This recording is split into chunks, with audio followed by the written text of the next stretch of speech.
지금은 엄중한 시대입니다. 그러나 재앙은 시작이 됐지 끝은 아니에요. 그 재앙의 끝은 누구에게 맡기셨냐? 복음 전하는 사람들에게 맡기셨습니다. 그러기에 복음 전하는 사람들이 일어난다고 하면 사실상 이런 시대적인 재앙, 이거는 아무것도 아니죠. 그리고 혹시 재앙이 있어도 피할 때는 피하고 경계할 때는 경계하고 지혜롭게 해야 돼. 싸울 때는 싸워야 되는 거예요. 그러면 싸우다가 잘못되면 어떻게 되겠냐? 그건 하나님의 손에 있습니다. 하나님은 그거와 싸우다가 우리가 순교한다. 경건한 자의 죽음을 귀하게 보실 겁니다. 그래서 우리의 후대를 살리고 우리의 후대가 그 신앙의 발자취를 따라오면서 저와 여러분들을 자랑스럽게 여기게 될 겁니다. 후대 앞에서 부끄럽지 않는 믿음의 여정을 남겨야 됩니다. 이것이 바로 우리의 인생 작품이에요. 우리 아버지 어머니 잔머리 굴리다 갔다. 이렇게 자녀들에게 인식이 되면 어떻게 되겠어요? 비록 그 시대에 굉장히 엄중한 시대가 있었지만 그러나 우리를 위하여 그것과 맞닥뜨려 싸우다가 가셨다. 좀 일찍 가셨지만 그러나 우리에게 이러한 인생 작품을 남겼지 않냐. 이렇게 해서 후대들이 우리의 발자취를 자랑스럽게 여길 수 있는 축복. 이 축복을 우리가 후대에게 남겨야 될 줄로 믿습니다. 말세 시대에 하나님의 경고를 하셔요. 잘 들어야 됩니다. 혹시 이런 코로나 사태로 말미암아 마음속이 막 불나일하고 분노가 치밀고 이런 사람들 조심하세요. 믿음이 있는 사람은 날이 갈수록 좋아질 거예요. 그러나 이런 문제가 올 때마다 그냥 콩 튀듯 팥 튀듯 가열된 기름 위에 물이 떨어지지 말아요. 그렇게 하는 사람, 여러분들 은혜 받기를 기대하지를 말아야 돼요. 그러면 하나님께서 기대하지 마라, 이거는 은혜 받지 마라, 그 얘기입니까? 빨리 돌아서라는 거예요. 믿음 있는 자는 더더욱 믿음이 있어져요. 믿음이 없는 자는 더더욱 믿음이 없어져요. 그래서 이 재앙의 시대에 우리가 우리의 후대에게 믿음을 남길 것이냐, 불신앙의 열매를 남길 것이냐, 이거를 우리가 잘 판단을 해야 됩니다. 지금 이 시대에 많은 언론들이 이 사태에 대해서, 이건 진짜 사태입니다, 막 떠들고 그래요. 근데 가만히 보면 행정적으로 보면 하는 거 아무것도 없어요. 그리고 행정적으로 스톱을 시키고 더 이상 빠져나가지 못하도록 현장에 행정력을 다 동원해야 되는데, 그러려고 하면 일단 지하철을 멈춰야 됩니다. 그 이전에 외국에서, 중국에서 들어오는 사람들을 막아야 됩니다. 그리고 서울의 지하철 1호선에서 10호선까지 다 운행 중지하고요. 그리고 이거 잠잠일 때까지 한 달 동안 가택에서 쉬어라, 이렇게 해야 마땅한 거 아니겠어요? 그리고 제가 알기로는 우리나라에 사람들이 많이 모이는 오락시설도 있어요. 거기 폐쇄했다는 얘기 없어요. 그러면서 이런 것에 대하여 자꾸 이거를 일으켜서 치사율이 4%랍니다. 좀 높여서 코로나 치사율이 7%랍니다. 주여 93% 속에 내가 있게 하여 주시옵소서. 그런데 거의 대부분 7%에 얽매여 가지고 노예가 되잖아요. 그렇다고 해서 우리가 아무렇게나 다이라 그건 아니에요. 우리가 하나님 앞에서 생각해 보자는 겁니다. 우리 렘넌트들이 우리를 보고 따라오게 될 겁니다. 어떤 위기, 어떤 상태에 있어도 그거를 정말로 믿음으로 이기려고 하는 믿음의 신앙의 고백을 하고 하는 그런 것들을 우리 후대가 보는 겁니다. 그래서 메신저들은 조심해야 돼요. 내가 오늘 피곤하니까 못하겠다 시키고 그거 믿음 아니에요. 맡은 사람에게 구할 것은 충성이에요. 적어도 그 시간을 맡았으면 다른 거는 못하더라도 그거는 해야 돼요. 강대상에서 죽는 한이 있더라. 그래야 우리의 후대가 그 믿음을 보고 나올 거 아니겠어요? 우리는 추기철 목사님에 대해서 자주 얘기하지만 그러나 지금 그 우상 숭배를 막으면서 못길을 걸으면서 그 모진 고난과 박해를 받는 사람이 누가 있어요?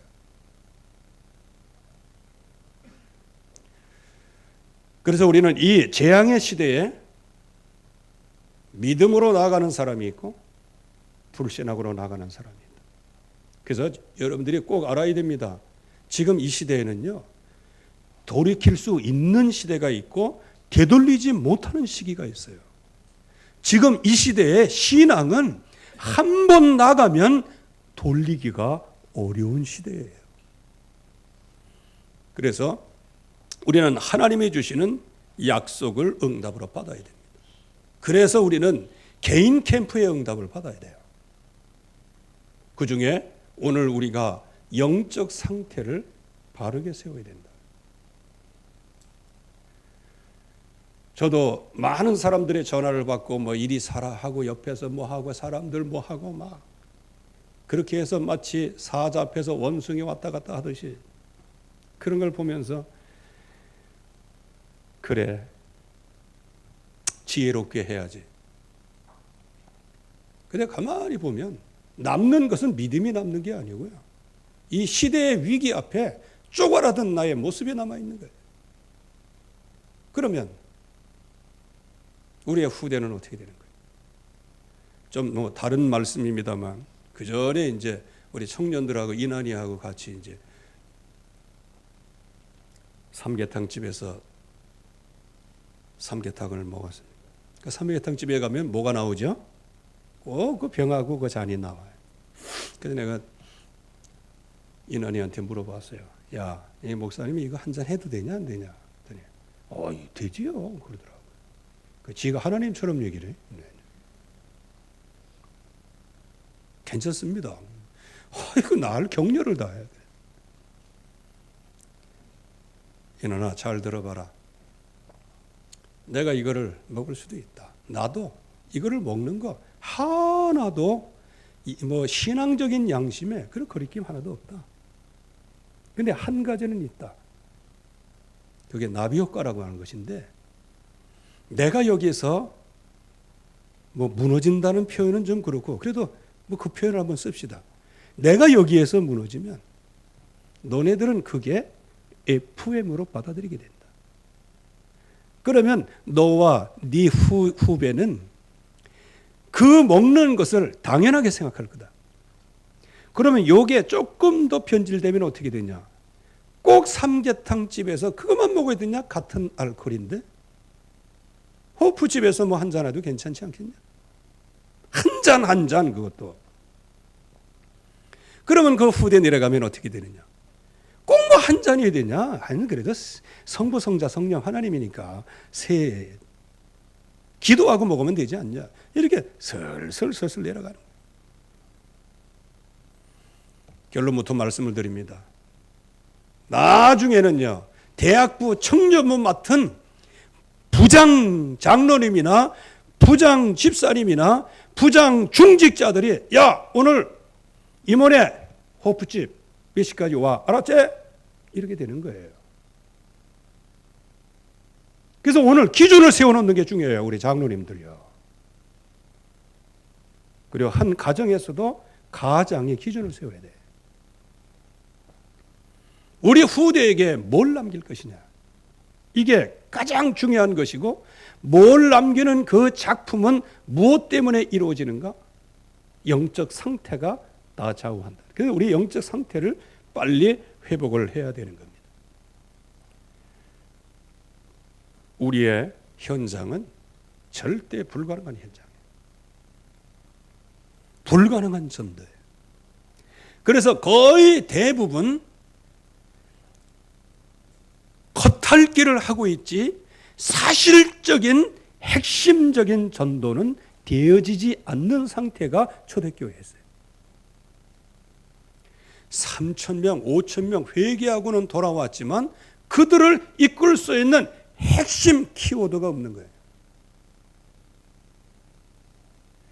어쩌면 수천 명이 오지만 그들을 인도한 인도자가 없어서, 인도자가 없으면 양 그 치면은 다 흩어진다고 예수님이 말씀하셨어요. 그 3,000명, 5,000명이 아무 소용이 없는 거예요. 왜? 양들이니까. 그래서 제자들을 통하여서 하나님께서 이 복음운동을 하는데, 오늘 아나니아라는 사람이 사울에 대하여 얘기를 듣습니다. 사울이 이런 사람이고 이런 사람이고. 그에게 가서 전달하고 그러니까 사울이 그런 사람인데, 이게 무슨 얘기인지 아십니까? 혼자 있을 때 불신앙하는 게 아니에요. 하나님과 소통하면서 불신앙하는 거예요. 이게 문제라는 거예요. 그 사람이 얼마나 해를 끼쳤는데 결론은 뭡니까? 나도 그 사람 만나면 맞아 죽습니다. 이제 이렇게 되는 거예요. 그래서 하나님께서 그에게 이렇게 다 역사해 놨다. 너는 가서 전하기만 하고 기도만 해주면 된다. 이렇게까지 하나님이 말씀하시는 거예요. 결국에 와서는 제자들은 현장에서 말씀 운동을 하고 있었지만 세상의 거대한 핍박과 환난 앞에 무릎을 꿇고 있는 것과 같은 거예요. 즉 교양 있는 무릎, 이유 있는 무릎을 꿇은 거예요. 왜? 이런 사울 같은 사람을 우리가 어떻게 합니까? 그러면 다른 사람의 생명과 사울의 생명이 다릅니까?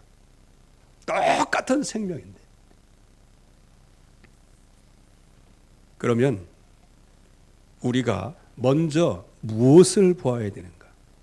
이 사울이라고 하는 청년은 가문의 노예가 됐어요. 훌륭한 가문이에요. 그래서 베냐민 지파요. 정통 유대인의 혈통이라는 거예요. 8일 만에 할례를 받았다. 율법과 전통의 가문이라는 거예요. 히브리인 중에 히브리인이요, 바리새인 중에 바리새인이다.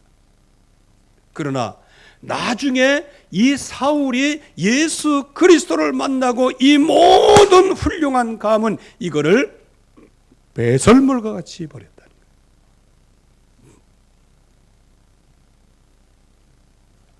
하나님은 우리에게 절대 불가능한 이 현장에서 승리하게 할 줄로 믿습니다. 왜냐? 우리가 두려워하는 것은 결국은 뭐를 두려워했어요? 배설물을 두려워했다 그 말입니다. 한마디로 얘기하면 똥을 두려워했다 그 말이에요. 구원을 얻을 수 없는 그곳에 그 가문의 완전히 노예가 되고 살아있는, 그러면서 살기가 뚱뚱한 그 사람들을 우리가 두려워했다는 거예요. 우리는 하나님을 두려워해야 할 줄로 믿습니다. 우리가 두려워할 대상은 하나님이에요. 그리고 이 사울은 생각의 노예였어요. 사상의 노예였어요. 가말리엘 문화에서 율법의 험한 교훈을 받고 하나님께 대하여 열심과 특신 중심으로 역사했어요. 사상은 있어야 됩니다. 그래야 그 사람의 걸음걸이가 반듯하게 갈 수 있는 거예요. 그러나 그 사상이, 문제는 그 사상이에요. 그게 다른 사상, 틀린 사상이라면 그거는 굉장히 무서운 거예요. 지금 좌파적 사고를 갖고 있는 사람들의 사상을 보세요. 그 사람들은 자기 사상에 완전히 노예가 됐어요. 그래서 자기들이 하는 건 다 맞아. 다른 사람이 하는 건 다 틀려. 그렇게 해서 그들의 입에서는 사과라는 얘기가 별로 없어요. 왜? 자기 고집이기 때문에. 회개를 잘해야 되는데 회개할 줄을 몰라요.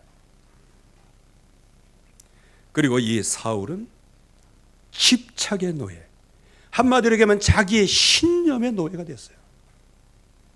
여러분들, 가문의 노예, 사상의 노예, 신념의 노예가 된 사람, 이런 사람들을 건져낸다, 이런 사람에게 복음을 전한다. 우리가 현장에서 많은 사람 만나봤잖아요. 이 사람은 시도 안 맥힌다고 미리 돌아서잖아요. 그런데 시도 안 먹히는 그 현장이 이 시대에 3,000명, 5,000명이 회개하고 돌아왔는데 그들을 이끌 수 있는 리더자의 축복을 받게 된다는 거예요. 그래서 우리가 현장을 절대 두려워하지 마라.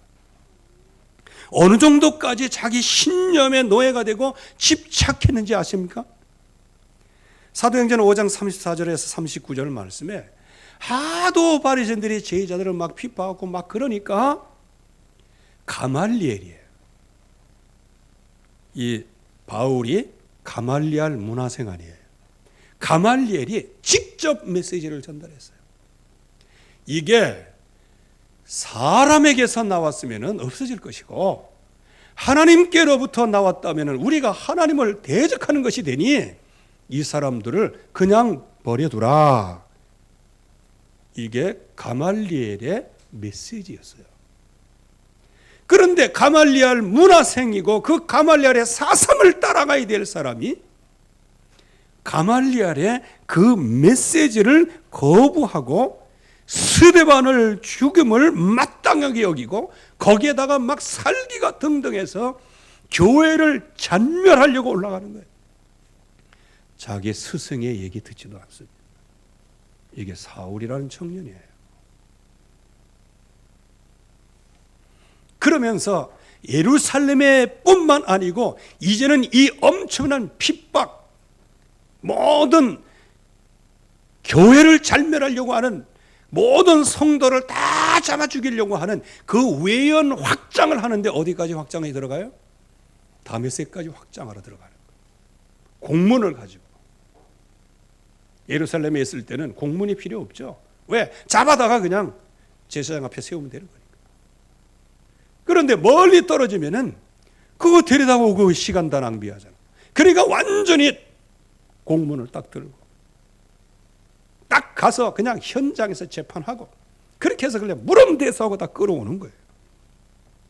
이런 현장. 불가능한 현장이죠. 불가능한 현장이죠. 그렇기 때문에 제자들 전부 다가 또 제일 먼저 이런 핍박이 올 때 제일 먼저 튄 사람이 누구예요? 제일 먼저 도망간 사람이 누구예요? 평신도들이라. 다만 도망간 그 자리를 하나님께서 복음 전하는 현장으로 바꾸신 것이지 결국은 예루살렘의 핍박을 견디질 못한 거예요. 그래서 사도 외에는 다 흩어졌어요. 그렇게 해서 이제 빌립 같은 경우도 사마리아 땅으로 내려가요. 거기 땅에 내려가면 거기 누가 오지도 않아. 바리새인 거기 가지도 않아. 우리는 빌립을 거기서 전도하고 그래도 복음 없는 불모지에서 말씀 운동에서 큰 기쁨이 있더라 이렇게 해서 했지만 그러나 실제적으로는 이러한 사울의 극악한 박해 여기에 무릎을 꿇을 수밖에 없는 거예요. 그래서 피한 거예요. 그러나 피한 그 자리를 하나님은 복음 운동하는 자리로 바꾸셨을 뿐이에요. 결론부터 얘기하면 제자들은요, 이 믿음을 지키다가 피하면 되는 거예요. 그리고 사도 베드로 같은 경우, 요한 이런 사람들 이디오피아 가면 되는 거예요. 왜? 내 시가 복음 받았잖아. 거기 가면 편안하게 있을 수 있는 거예요. 요양하면서, 대접받아가면서, 교회 지으면서, 후진양성한다는 미명을 가지면서. 그러나 이 제자들은 그 예루살렘을 떠나지 않아. 전부 다 제자들은 요한 외에 전부 다 그 엄청난 혹독한 그 핍박 속에서 처형을 당하거나 베드로 같은 경우는 십자가에 깎으로 못 박혀 죽게 돼요. 그러나 절대 불가능한 현장이죠. 그럼 우리의 현장에 절대 불가능한 현장이 뭘까요? 가문적으로 아주 엘리트 가문. 여러분들 엘리트 가문의 사람들이 시대의 지도자가 되는 겁니다. 거기에 엄청난 자기만의 사상을 갖고 있어요. 사상의 노예. 그리고 자기 신념의 노예가 되어버리고 말았어요. 그렇기 때문에 하나님의 말씀이 들려오는 게 아니고 하나님의 말씀이 들려와도 결국은 자기 가문의 자부심과 자기 생각의 사상의 자부심과 자기의 신념의 노예가 돼서 말씀과는 전혀 상관없이 이게 하나님의 일이다 라고 생각하는 거예요. 이런 게 바로 지금 있는 현장의 모습이죠. 그러면 하나님께서는 이런 절대 불가능한 현장에 어떻게 절대 가능한 현장으로 바꾸셨을까요? 첫째는 핍박이 극에 달하게 됩니다. 진짜 핍박이 크게 달해요. 누구의 핍박이? 사울이 핍박. 사울의 지금 영적인 상태가 어떻습니까? 여전히는 뭐예요? 지속적으로 핍박을 해왔고 한 번도 생각을 바꾼 적이 없고 한 번도 자기 신념을 바꾼 적이 없어요. 여전히 그 결과가 위협과 살기가 등등했다. 이게 현장이에요. 이런 현장에 잘못 나가면 병아리처럼 치워 죽습니다. 영적인 상태를 준비를 해야 돼요. 지금 현장의 영적 상태는 완전히 노예 상태로 하나님의 백성을 우는 사자와 같이 뚫어다니며 기차를 찾는단 말이에요. 그래서 우리는 생각할 때 이거는 불가능한 현장이다 라고 얘기를 하는 거예요. 불가능한 건 대개 사정이지 하나님은 가능하십니다. 하나님의 가능성은 우리가 어디서 봐야 돼요? 문제에 구름이 떠올랐을 때 하나님의 가능성이 보이는 게 아니에요. 인간의 한계가 올 때 하나님의 가능성이 보이는 거예요. 위협과 살기가 등등해요. 그래서 이런 코로나 사태를 통하여 그래서 저는 하나님 앞에 정말 기도하기로 했습니다. 근데 공예배는 다 드리려고 합니다. 다만 두려워 떠는 자는 나오지 마세요. 그 사태, 바리스 사태가 잠잠할 때까지 진짜 믿음 있는 사람만 나오세요. 나와서 불신앙 이런 소리 막 찍찍 했었지 말고 믿음의 사람만 나와요. 부교역자들도 믿음이 안 생긴다. 그러면 집에서 인터넷 예배 드려요. 장로님들도 역시 마찬가지. 우리 성도들도 마찬가지고 렘넌트도 마찬가지. 믿음 있는 사람만 나오라. 그리고 혹시 두 번째로는 내 몸이 조금 면역력이 약해지고 방어력이 약했기 때문에 좀 조심해야 되겠다. 그런 사람은 집에서 믿음으로 예배드리라. 다만 우리 후대들에게 내가 정말로 이 믿음의 발자취를 남기고 바이러스 때문에 그것 때문에 걱정해서 집에서 예배드린다. 그런 부끄러운 행적은 저는 남기기 싫어요.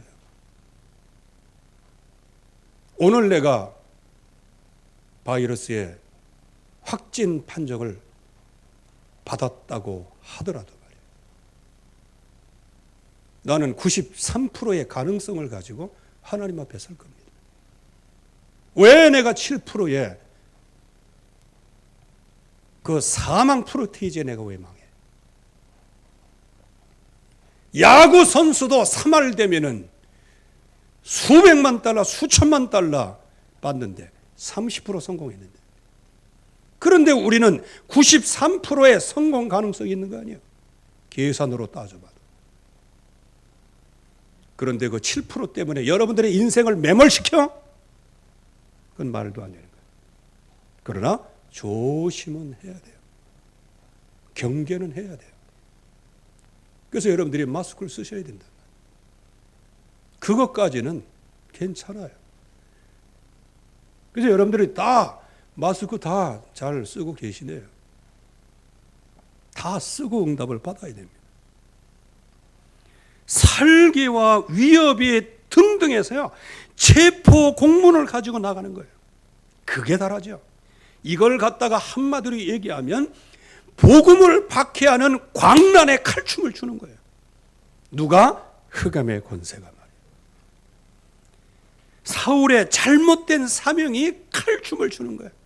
요즘에 진짜 무슨 장관이다 하는 이런 것들이 전부 다 하는 거 보면 와, 맡겨준 것은 생각하지 않고 자기가 뭔가 가지고 있다 해서 막 칼춤을 추고 그래요. 여기에 사울 역시 하나님 만나기 전에는 똑같은 광란의 칼춤을 추는 거예요. 헬레니즘, 헬라 철학의 대가예요, 그 사람. 잘못된 배경을 갖고 있어요.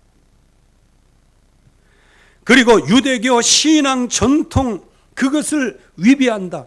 한마디로 얘기하면 율법을 지켜야 구원을 받는데, 그래서 하나님께서 이 율법을 주셨고 율법을 지켜야 구원을 받는데, 아니 저것들은 뭐 예수 그리스도를 믿으면 구원받아? 저거 안 된다.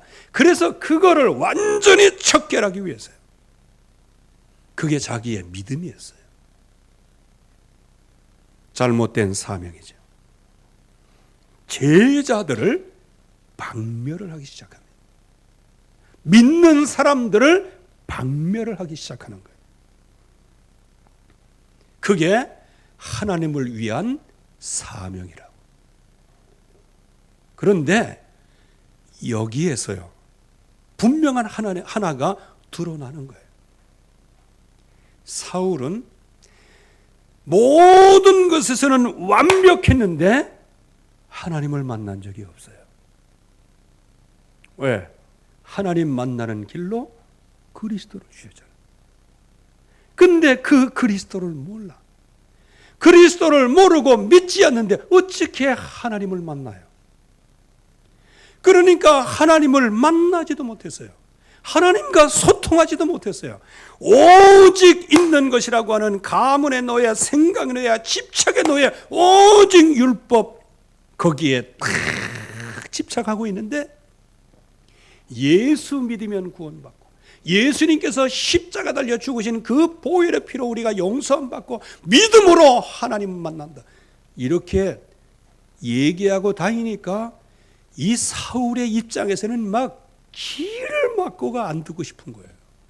도리어 그 말씀을 들으면 회개해야 되는데 회개는커녕 마음속에 이를 갈고 분노가 일어나고, 그렇게 어떻게 해요? 진짜 믿음의 사람 스데반이 주여 저들의 죄를 저들에게 돌리지 마옵소서 하고 기도하는 그것까지 번연히 보면서도 뭐라고 얘기해요? 스데반이 죽은 것을 마땅히 여겼다. 마땅히.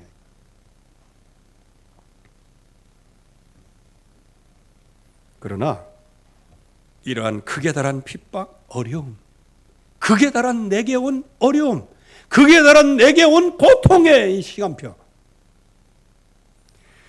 그렇게 해서 우리의 배경과 믿음과 사명이 나 자신을 넘어뜨리려고 미친 사람처럼 그야말로 광란의 춤을 추고 있을 때, 그때가 바로 하나님을 만나는 시간표예요.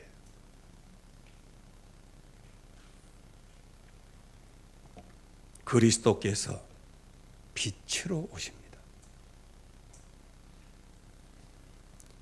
빛이 사울에게 쫙 비칠 때 사울의 예틀이 드러났어요. 무슨 예틀이 드러났냐? 잘못된 천명의 예틀이 드러납니다. 천명은 하나님이 이거구나. 그러니까 사울아 사울아, 자기가 태어나서 처음으로 하나님의 음성을 듣는 거예요.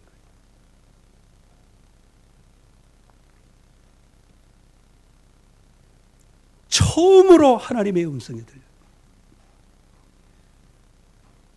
즉 하나님의 음성을 들어야 되는데 하나님의 음성을 듣지 못하고 노예가 된 나 자신의 사상의 노예가 되고 자기 신념의 노예가 된 그런 상태에 있는, 그때 사울아 사울아, 처음으로 하나님의 천명이 들려오는 거예요. 그 이전에는 사울이라는 청년의 하나님의 천명을 받은 적이 없어요. 다만 율법의 훈련 이런 걸 통해서 이게 맞다 하면서 사상의 노예, 신념의 노예가 돼서 그렇게 살아왔을 뿐이에요. 잘못된 소명이 드러납니다. 주여 니시오니까. 사울은 분명히 소명을 받은 사람 확실해. 왜? 예수 믿는 사람 잔멸하는 걸 보면 뭔가 소명은 받았어요. 그런데 그 소명은 누가 준 소명이에요? 하나님을 만난 적이 없어요. 하나님의 음성을 들은 적이 없어요. 주여 니십니까? 즉 이 땅을 다스리고 정복하는 그런 하나님, 그리고 이 땅에 구원의 길을 내신 예수 그리스도, 그분의 이름으로 소명을 받은 적이 없어요. 그리고 잘못된 사명이 드러나게 됩니다. 나는 내가 핍박하는 예수다. 즉 네가 지금까지 하고 있는 사명은 그건 전부 다 잘못된 사명이야. 도리어 하나님과 원수된 사명이다. 나는 네가 핍박하는 예수다. 여기에서 뭐가 나왔어요? 잘못된 사명이 나옵니다. 여러분들 조심해야 됩니다. 진짜 죄사함을 위하여 흘리는 바 나의 피 곧 언약의 피니라, 십자가의 보혈, 이거 놓치면 여러분들은 노예가 되는 거예요. 거기서 빠져나올 수 있는 유일한 길이 그리스도의 보혈의 피이기 때문에 사상의 노예, 자기 신념의 노예, 하나님께는 한 번도 물어보지 않고 이것이 맞는 나의 신앙이다라고 생각하는 거예요. 이거를 깨야 되는 겁니다. 하나님께서 이것을 깨시고 계시는 거예요. 이때 하나님께서 치유의 시간표를 주십니다. 눈을 떴지만은 아무것도 보지를 못해요. 이게 무슨 얘기일까요? 하나님께서 온순한 양으로 만들어 보신 거예요. 한마디로 얘기하면 사울이 가지고 있던 모든 것을 하나님이 빼앗아 가신 겁니다. 여러분들이 아직까지도 불신앙 찍찍하고 그러는 거 그거 아직 남아서 그래요. 하나님이 그 남은 거 다 뺏어 가실 겁니다. 하나님 앞에 온순한 양이 될 때까지. 오늘 말씀이 그 말씀이잖아요. 눈을 떴으나 아무것도 보지 못하고 지금까지 그렇게 살기가 등등하고 지금까지 율법을 지키기 위해서 지금까지 바리새인으로서 유대인으로서 이 자기들의 신념을 지키기 위해서 그렇게 모든 인생 40여 년을 거기에 그냥 완전히 집착하고 올인해서 살아왔는데 그 모든 것이 한 번의 물거품이 됐어요. 눈을 떴으나 아무것도 보지 못하고 그러면서 사람들의 손에 이끌려 그러면 그 사람들은 누굴까요? 데리고 갔는데 그게 직가라는 거리로 데려간 거예요. 그들은 사울을 데려간 그 장소는 몰랐지만 하나님께서는 그 사울을 데려가는 그 사람들의 손길을 인도하고 계시는 거예요.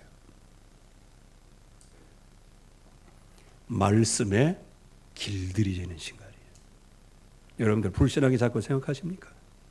마음속에 자꾸 분노가 오르고 그럽니까? 그게 바로 말씀에 길들이지는 시간표가 오는 거예요.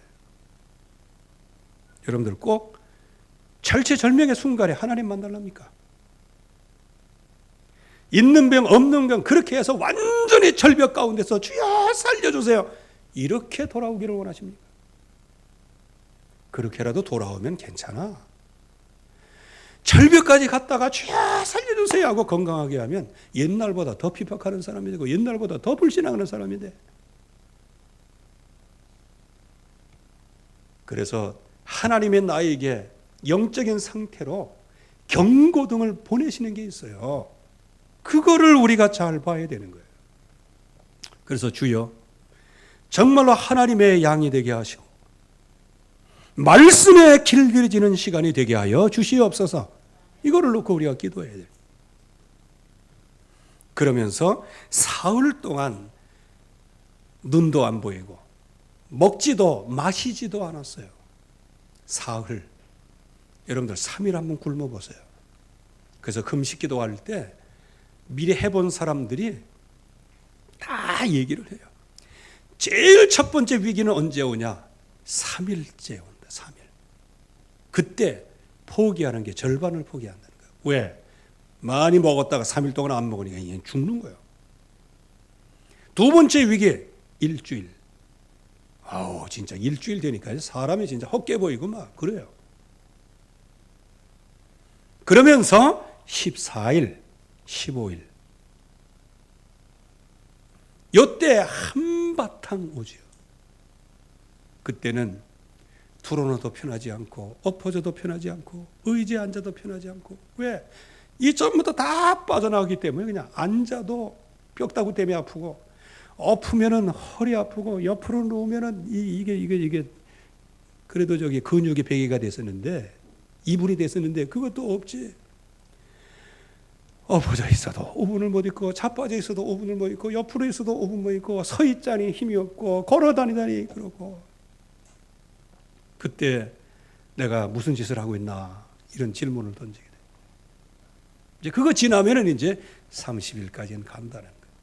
그냥 한 35일쯤 되면 굉장히 이제 왜 30일 넘으면 그건 이제 아사 상태예요. 그 죽은 상태와 같은 거예요. 사흘 동안 사울이 뭐 했을까요? 한마디로 얘기하면 사울이 들었어요. 보지도 못하고 먹지도 못하고 마시지도 못해. 그러면 사울은 무슨 생각을 했게? 다메섹에서 나타난 분이 도대체 누구야? 예수라는 분이 도대체 누구야? 네가 핍박하는 예수라고 말씀을 하시는데 그러면 내가 예수님을 핍박했다는 건가? 도대체 이게 뭐야? 한마디로 얘기하면 그리스도께 집중하는 집중 타임에 들어간 거예요. 이게 사울의 인생을 바꿔놓는 거예요. 여러분들 어려운 문제 올 때요. 그냥 생쥐처럼 와다다다 하지 마시고요. 하나님 앞에 깊이 묵상하면서 집중해 보시기를 바랍니다. 응답이 나올 때까지 집중을 해야지. 이때 하나님께서 재창조의 세트를 말하는 거죠. 절대 천명을 받게 됩니다. 절대 천명. 아나니아라고 하는 사람이 들어와서 자기에게 안수하여 다시 보게 하는 것을 보았느니라. 벌써 하나님의 음성을 들었어요. 치유의 메시지를 들었어요. 그러면서 15절 말씀에는 절대 소명을 받게 됩니다. 이 사람은 내 이름을 위하여 이방인과 임금들과 이스라엘 자손들에게 전하기 위하여 택한 나의 그릇이다. 여러분들, 그냥 사울이 그냥 칼춤 추다가 어떻게 하고 다리 하나 부러져가지고 이렇게 했으면 이게 됐을까요? 또 금방 급습해갖고 그때 갈급하다고 해서 싹 얘기해서 됐을까요? 사흘 동안이에요. 사흘 동안을 하나님께서 어떻게 해요?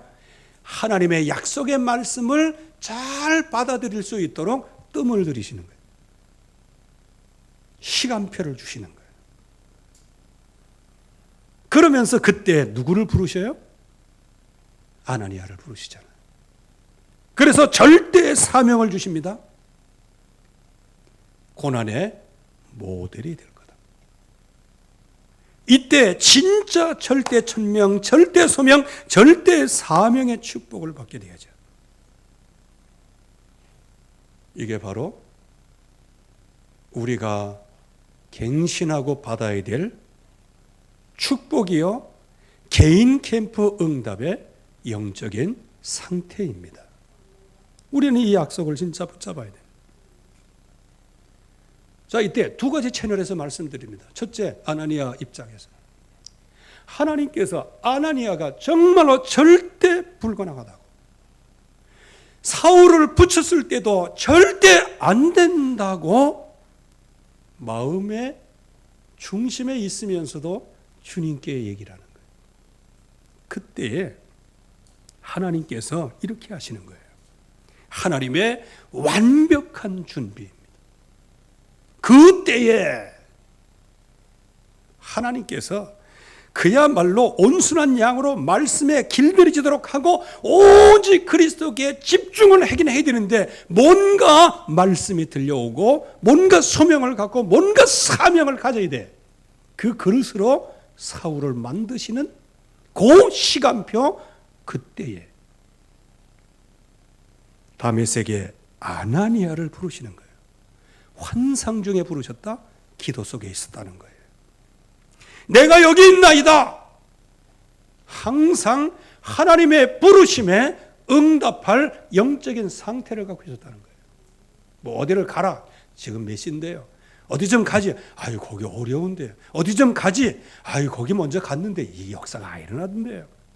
그런 핑계가 없었어요. 내가 여기 있나이다. 그러니까 주님께서 말씀하시죠. 들려오는 말씀이에요. 이런 상태 속에서 말씀이 들려오는 거예요. 아무렇게나 말씀 들으려고 하지 마세요. 하나님이 예비해 놓은 그 현장. 그래서 항상 하나님 앞에서 말씀의 인도를 받고, 그래서 이 민족을 놓고 기도하고 이 시대를 놓고 기도하다 보면 이 바이러스 사태가 지금 어떻게 일어나고, 이게 좌파들이 어떻게 활동하고 공산주의가 어떻게 돌아가고, 그게 전부 다 길이 보이는 거예요. 그러면서도 하나님께서 전 국민들의 여론을 움직이시는 거 보면, 아, 하나님께서 지금 역사하시는 거구나. 아, 이렇게 보면서 그 흐름을 따라가는 것이지. 아무것도 알지 못하는 사회에서 이렇게 하다 보면, 아이, 뭐 다 그렇게 되는 거지. 뭐 이게 뭐가 다 그렇게 돼요? 흐름을 알아야 다 그렇게 되는 거예요.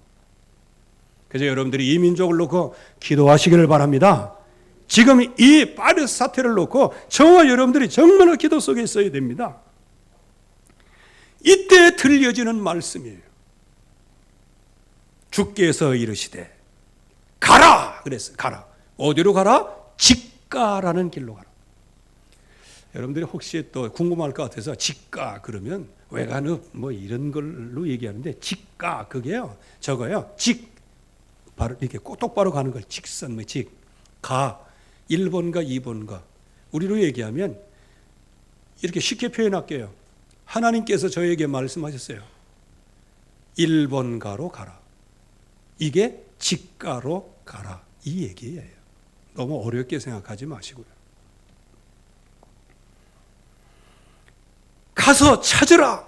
누구를? 사울을 찾으라. 그가 네가 와서 그에게 안수하여 말씀하고 네가 너를 통해서 치유받는 것을 그가 보았다 그랬어요. 완벽한 준비지요. 그런데 이거는 환상 중에 내가 여기 있나이다. 하나님이 쓰시는 그 시간표 속에 영적 상태가 준비된 사람에게 하나님의 이런 역사를 붙이시는 거예요. 그러면 우리는 뭘 만들어가면 될까요? 영적 상태를 만들어가야죠. 그래서 준비된 현장 사역을 하게 되는 거예요. 그래서 여기 아나니아처럼 버릴 게 있어요. 하나님이 뭘 버리게 하세요? 고정관념을 버려라 그랬어요. 고정관념을 버리라. 저와 여러분들 빨리 이 고정관념 버려야 됩니다. 기도 혹시나 했더니 역시나 이거 고정관념이에요. 조금 해봤더니 안 되던데 고정관념입니다. 나는 원래 안 돼. 고정관념이에요. 아주 그냥 죽을 함정을 파는 고정관념이에요. 그런 고정관념. 여러분들은 적어도 하나님 내게 말씀하시면 내가 듣겠나이다. 혹시 제 눈이 어두워서 듣지 못한다면 들을 수 있는 귀를 열어주시옵소서. 이거를 놓고 기도해야 돼요. 그런데 듣지도 않고 보지도 않고 만지지도 못하고 옛날에 가지고 있는 가문 타령, 사상 타령, 자기 신념 타령하면서 그게 신앙생활에 맞는 것처럼 그냥 주도해 나아가니 어떻게 돼요? 그게 자기는 성공하는 신앙생활인 줄 알았는데 그게 하나님을 핍박하고 그리스도를 핍박하고 교회를 무너뜨리는 행동이었어요. 그래서 말씀을 증거하고 결국에 가서는 완전히 치유를 받게 됩니다. 결론적으로 우리는 두 가지를 생각해 봐야 됩니다. 전도 현장에 있는 사울, 그리고 내 안에 남아있는 사울, 밖에 있는 사울은 하나님의 인도를 따라 나가면 돼요. 오늘 말씀 그대로 하나님이 완벽한 준비를 해 놓으시고 두려움의 고정관념만 넘어서면 승리하게 됩니다. 그러면 하나님이 들려주시고 만나게 하시고 하나님이 그에게 보여주셔서 그러니까 그렇게 믿고 있으니 손을 얹으면 낫는 거예요. 여러분들, 제가 여러분들을 위해서 기도하는 거 제 믿음에 영역이 있을 수 있어요. 그러나 여러분들의 기도 제목을 여러분들이 정말로 믿고 있을 때 누가 증명을 안 해주잖아요. 내 기도 제목이 내가 됐는지 어떻게 알아? 안 되잖아, 잘. 그때 그 기도 제목을 놓고 기도할 때 그때 안수함으로 하나님께서 그 말씀이 성취되기를 원합니다. 이게 주의 종들이나 말씀을 통하여 나게 팍 들어오는 순간에 그때 재창조의 역사가 일어나는 거예요. 그렇기 때문에 밖에 있는 사울, 전도 대상자인 사울, 우리가 전혀 두려워할 필요 없다. 다만 우리는 말씀 받을 영적 상태, 하나님이 이 일을 시킬 때 내가 여기 있나이다, 준비된 사역자, 이 상태를 가지고 있으면 된다는 거예요.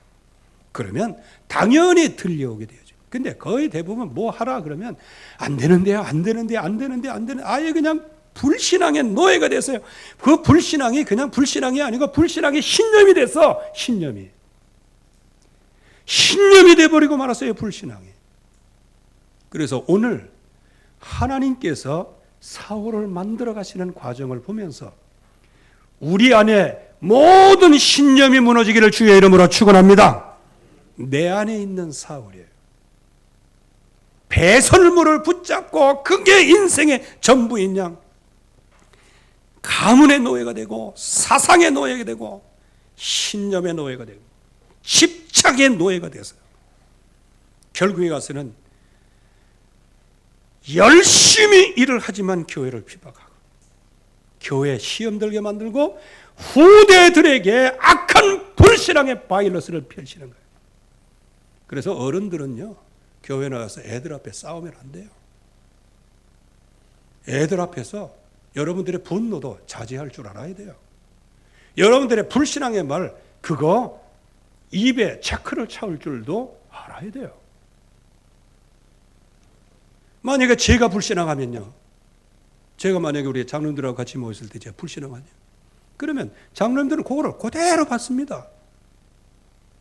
그러면 우리 장로님들은 뭐냐, 그 밑에 그냥 서리 집사님들하고 얘기하는 거예요. 얘기하다 보면 서리 집사님들이 얘기를 들어보면 그게 이렇게 한 단계 넘어가서 불신앙이 그대로 나오는 거예요. 그거 다 들리는 겁니다. 그래서 교회는 장로만큼 큰다는 얘기가 그래서 나오는 거예요. 도리어 서리 집사들이 불신앙의 얘기를 들었을 때 그 들은 그 얘기가 불신앙이라는 사실을 점검을 해야 될 거 아니에요. 근데 유유상종이라 다른 믿음의 얘기는 하나도 안 들리고 그 얘기만 쏙 들어와 가지고요. 그래서 불신앙이 불신앙을 낳는 거예요. 그래서 기관이 흔들리고 기관이 넘어지고. 말씀을 잘 들으시기 바랍니다. 내 안에 사울이 있어요. 빨리 하나님을 만나서 잘못된 천명, 소명, 사명을 빨리 거두고요.